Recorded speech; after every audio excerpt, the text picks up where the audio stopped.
So let me guess, you're watching this video right now and you want to get your mushrooms to grow like this, or even like this. Or what about these down here?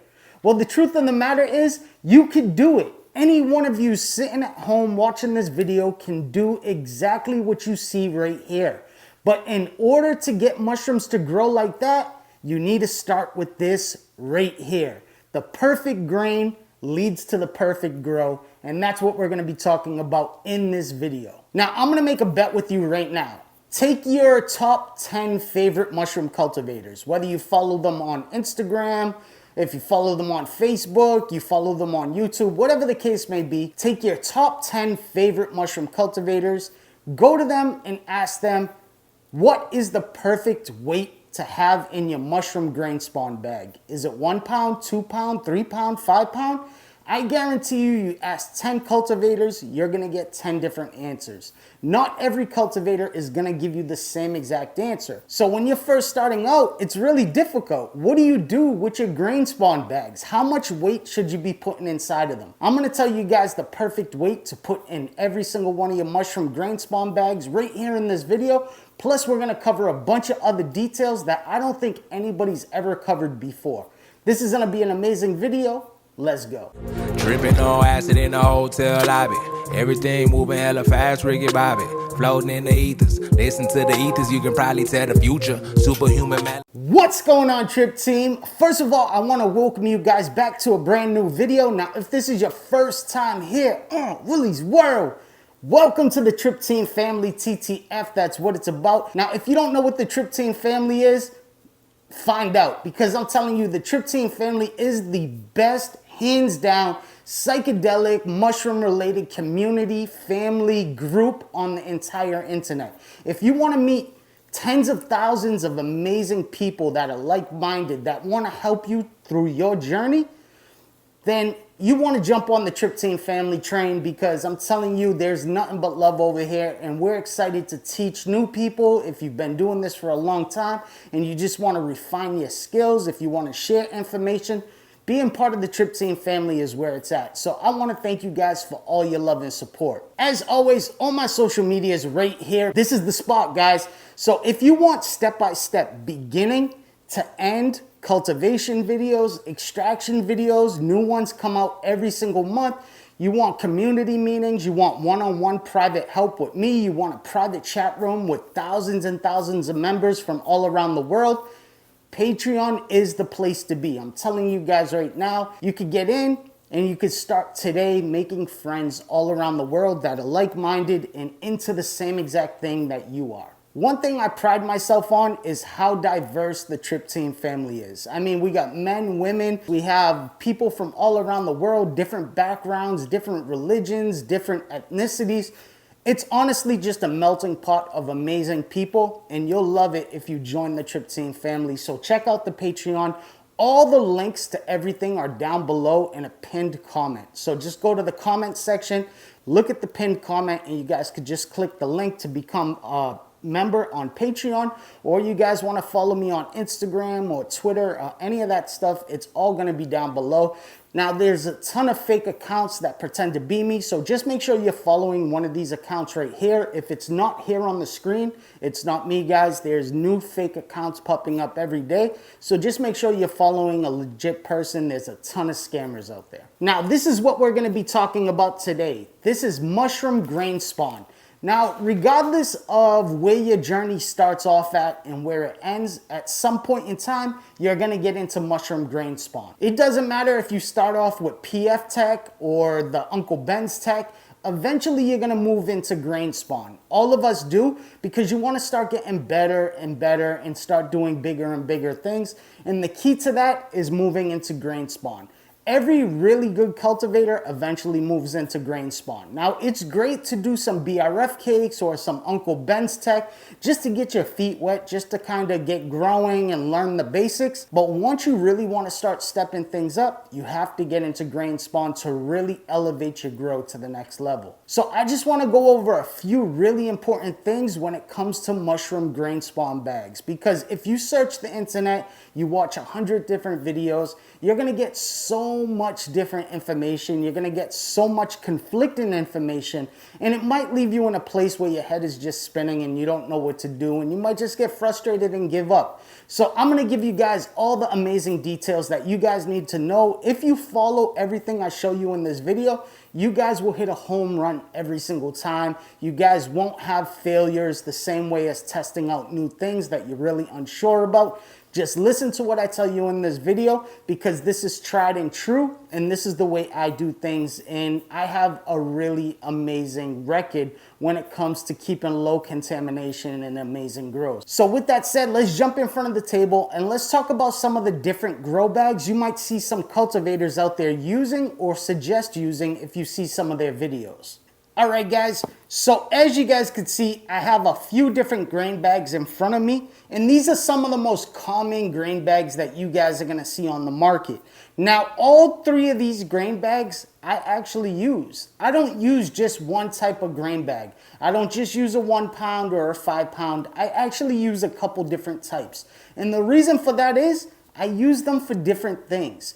Not all mushroom genetics will respond well to the same exact size grain bag, and also depending on what my plans are with that grain bag, I might use a different size. So starting right here, this is going to be the smallest grain bag that you guys are going to see on the market. This is a 1 pound grain spawn bag. Now this 1 pound grain spawn bag is really good for certain genetics and maybe not so much for others. So 1 pound grain bags I usually use for my Pinellia sciensis and other exotic mushrooms. Certain mushrooms like Pinellia sciensis won't do well in a larger grain bag. They like to do really well in a smaller grain bag. So whenever I'm using a new culture and I'm inoculating some grains, if it's a Pinellia sciensis or another type of exotic, it's gonna go into a 1 pound grain bag. Now, once I get it into a 1 pound grain bag and it fully colonizes, maybe I might take that 1 pound grain bag and I might spawn that 1 pound grain bag to a 3 pound grain bag. It's really up to me, or I might just use it just as it is in a 1 pound bag. Now, over the years, growing tons and tons of Pinellia sciences, I've learned that they do well in 1 pound grain bags and not so much in larger grain bags. They seem to stall out because the mycelium's a lot lighter, and as it moves through the grains, it tends to stall out in certain areas if the grains get too compacted from the weight. You have to remember gravity, right? So if you got 5 pounds of grains and it's pushing down because of gravity, those grains at the bottom are going to be extremely dense and make it difficult for lighter mycelium to move through those grains. So it might colonize the top half perfectly fine, but then at the bottom, it might stall out and not colonize. So that's why I like to use 1 pound grain bags. Now, I'm going to teach you guys a trick if you ever run into that where it stalls out. What can you do? I'm going to show you guys that at the end of the video. Now, the bag that's right here in the middle is a 2 pound grain bag. Now, 2 pound grain bags are really good for your cultures and spore syringes and stuff like that. So if I have a spore syringe or I have a liquid culture, I might put it to a 2 pound grain bag if it's a cubensis or another really aggressive type mycelium. Like I said, my exotics are going to stay to the 1 pound, but all my cubensis and more aggressive genetics are going to go into a 2 pound, especially when they're first starting out. So if I'm germinating spores, multi-spore directly into a bag or a liquid culture, then I'm going into a 2 pound bag. Now, the 2 pound bag isn't its final stop. This 2 pound bag is going to be used for grain to grain transfer. So once it's fully colonized, I'm going to use this 2 pound bag to inoculate multiple other bags. And the bags that I use are right here. These are 3 pound bags. So eventually I want to work my master grain up to 5 pounds. I like having 5 pound bags in the end, but it's multiple steps to get to that 5 pound bag. Now, can you just inoculate a 5 pound bag and let it colonize and do its thing? Absolutely. You'll see a lot of vendors that sell 5 pound bags of grains. But let me tell you like this, anytime you go over 3 pounds on your grain spawn, there's a much higher chance that something's gonna go wrong. The reason for that is, one, the density, but also there's so much grains in there that the moisture content is going to be held in certain pockets. It's not going to be evenly distributed, even if you shake up the bag before you inoculate it. And then on top of that, if you use liquid culture, you're going to have more pockets of moisture. So you're not going to have even moisture distribution throughout the bag. So I like working my way up. So what I like to do is I like to colonize a 2-pound bag, and then once that 2-pound bag is fully colonized, it's looking good and healthy, I'll break it up and I'll spawn it to a 3-pound bag, and now I have a 5-pound bag of mushroom grain spawn. That's why I use 3 different types of bags in my situation. I got my 1 pound, that's for my exotics, my 2 pound, that's gonna be for everything else, and then my 3 pounds are strictly grain to grain. I will never inoculate my 3-pound bags directly. It's too much weight, so isn't a 4-pound and a 5-pound. It just seems to cause much more problems. So if you start off small and work your way up to build up that 5-pound, you have no problem. Now, I've been involved in some of the largest commercial grow operations in the world, to be honest, and I've toured some of the largest grow operations.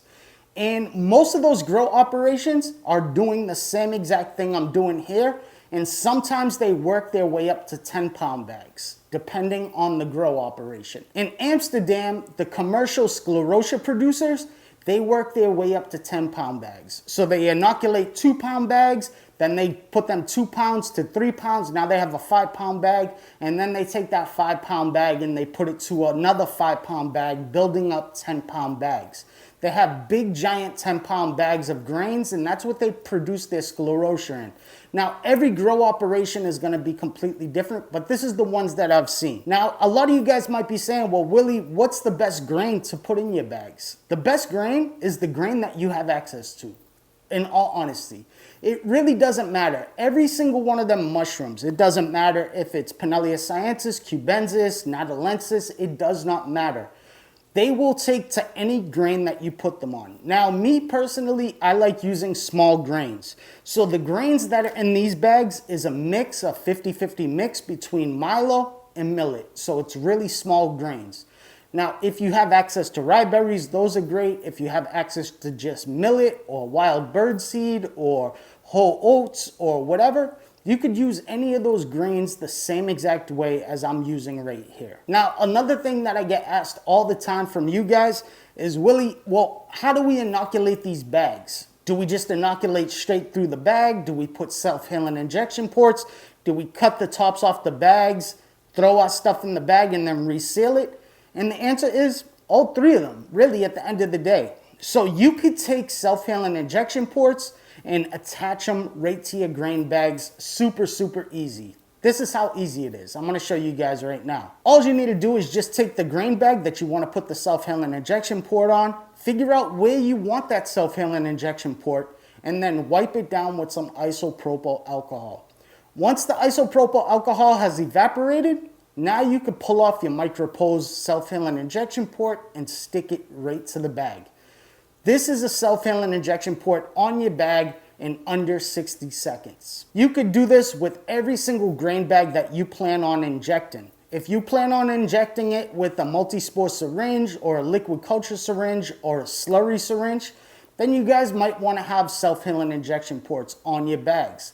Now, if you guys don't have self-healing injection ports on your bags, you could still inoculate straight through the bag. All you need to do is just wipe it down with isopropyl alcohol, flame sterilize your needle, and then inject straight through the bag. Once you pull the needle out, cover that hole up with non-breathable tape or micropore tape. It's really up to you. It doesn't matter. Now, a really important thing is if you're using multi-spore syringes, never ever shake up the bag after you inject it. Ever. Never do that. You want to try to keep the bag as still as possible and put it where it's going to colonize. Once it starts colonizing and germinating and you could start seeing growth, if you guys want to shake it up, that's perfectly fine. But right after you guys inject the bag, you don't want to shake it up. If you guys shake it up, what you can end up doing is separating the spores so that they can't come together and germinate. So you guys want to leave it as still as possible and let it colonize. Once growth starts, if you guys want to shake it up, that's perfectly fine. Now, if you guys are doing grain to grain transfer, or you guys are just going to drop wedges of agar in there or something like that, you guys literally could just take the bag, cut the top off right at the seal, open it up in a sterile environment, put your wedges in there, and then reseal the bag. You could do the same exact thing if you just want to pour liquid culture in there. You could do the same exact thing if you want to pour slurry in there. You just cut it, do what you got to do in a clean environment, and then seal the bag back up and put it off to the side and let it colonize. It's so simple. You have no idea how many people contact me and say, Willie, I keep getting contamination in my grains. 99.9% of the time, it's because they're going too big. They're trying to do 5-pound grain bags or 6-pound grain bags and just inoculate those big ass grain bags. That's not going to work. You will have some that succeed, but you're going to have a lot more that fail. So you want to start off your grain bags small. Like I said, I use 3 different sizes because of my growing situation. This might work for you, it might not work for you, but if I had to pick only one grain bag that's just 100% the Swiss Army knife of grain bags, it's 100% universal, it would be the 2-pound grain bag. I think 2-pound grain bags are the perfect size grain bags. They're not too big, they're not too small, they're just perfect. So if you guys wanted to make just one type of grain bag, 2 pounds is the perfect size. Like I said, I would never really inject or inoculate a 3-pound or bigger grain bag on its own. I only use the 3-pound grain bags for grain to grain transfer. Typically, I'm going to use a 2-pound grain bag to colonize and then use that to inoculate my 3-pound. The 1-pound is just for more finicky types of mushrooms, exotics, mushrooms that have lighter mycelium, that isn't as aggressive or as strong as, cubensis mycelium. So that's the reason why I have 3 different types. But for you guys, if you could only pick one, it would definitely be the 2-pound grain bag. That's the perfect size grain bag. A lot of issues come with big grain bags. You got all those pockets of moisture and then pockets of dryness, different temperatures within inside the bag. So it causes a lot of contamination and bacteria. You'll see people get a lot of wet rot, or what's called bacillus, inside their bags because they're too heavy. So if you guys want to have the best chance at success, you guys want to use grain bags that are within the 1 to 3 pound range for the best results. So earlier I told you guys, sometimes you'll have a bag that stops colonizing halfway through. In a situation like that, what do? It's super simple. The bag stopped colonizing for 1 or 2 reasons. One is gas exchange restriction. And to fix gas exchange restriction, it's super easy. Just give it some more gas exchange. Adjust the air within inside the bag. The other reason is the grains are too dense. That means that they're just packed down, they're really wet, they're really heavy, the gravity. So it's making it really difficult for the mycelium to move around. So in a situation like that, what do? I'm going to show you guys right now. So say this bag was colonized and just the bottom half isn't colonizing. What would I do? Literally, just turn it on its side. Always making sure that it could breathe. You want to make sure your filter patch isn't being obstructed in any type of way. But just turning it on its side is going to adjust the weight. It's going to take the weight off the bottom and now put the weight on the bottom but on the side. So by going like this to this, you just solved your problem. Another thing is it's also going to fix the gas exchange. So if there's gas exchange restriction, you just adjusted the air by doing that. So everything was really heavy down at the bottom. You turned it to the side. That pushed the CO2 up, and that's going to allow the gas exchange restriction to stop and to allow gas exchange to kick back in so that it could finish colonizing. Mycelium will stall out if there's gas exchange restriction. If there's too much CO2 and there's not enough gas exchange, mycelium will stall out and it will just stop growing altogether. It's very important that you guys catch it early, because if it goes on too long, it might not pick up and colonize the rest of the grains.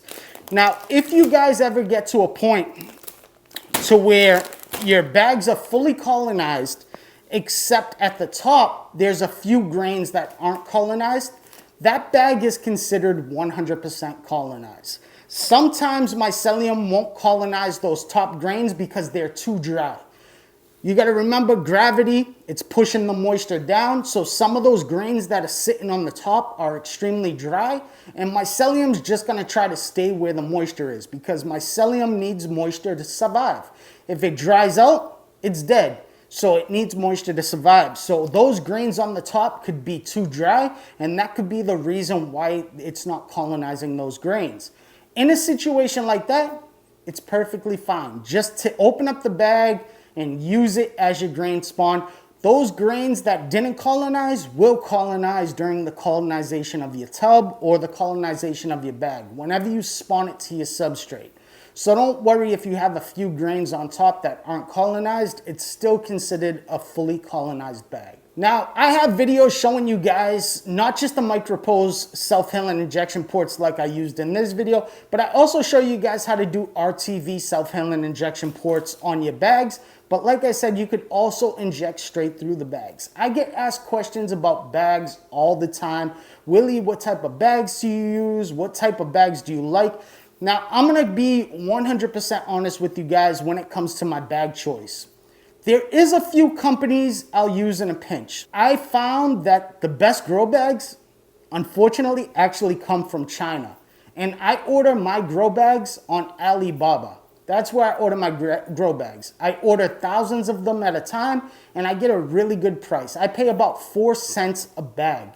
And the bags, I have complete control over the quality of those bags.